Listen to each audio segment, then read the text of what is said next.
Jo voldria destacar aquesta setmana un event que hem tingut a aquest pont de Sant Joan i que sí, i que ha passat bastant desapercebut, però és l'event de la Gran Velada que hem tingut al Palau, no? Com en la instal·lació, diguem, més gran de la ciutat hem tingut possiblement l'event de parla hispana més important de l'any, no? Com l'Olímpic s'ha engalanit per veure passar les diferents estrelles de l'streaming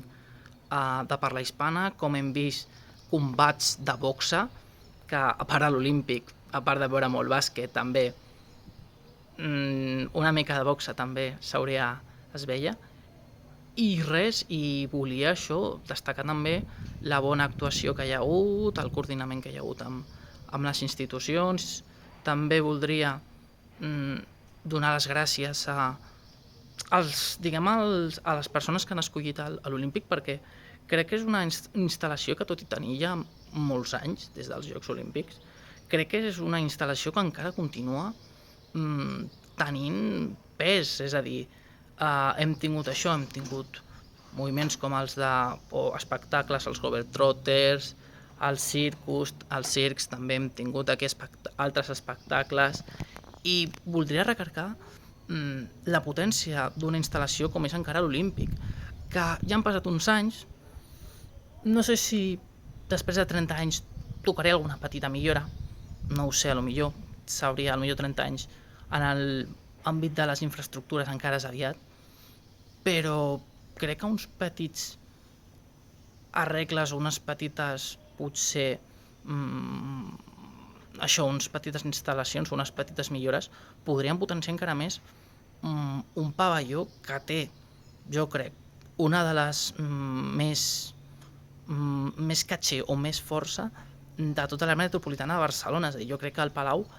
és una instal·lació que potser en alguns aspectes podria fins i tot a rivalitzar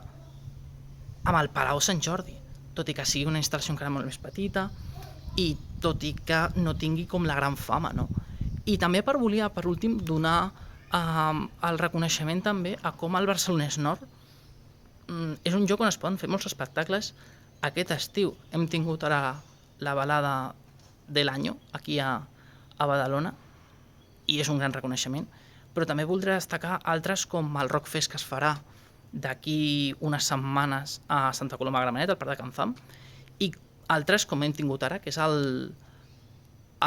Primavera Festival, que s'ha fet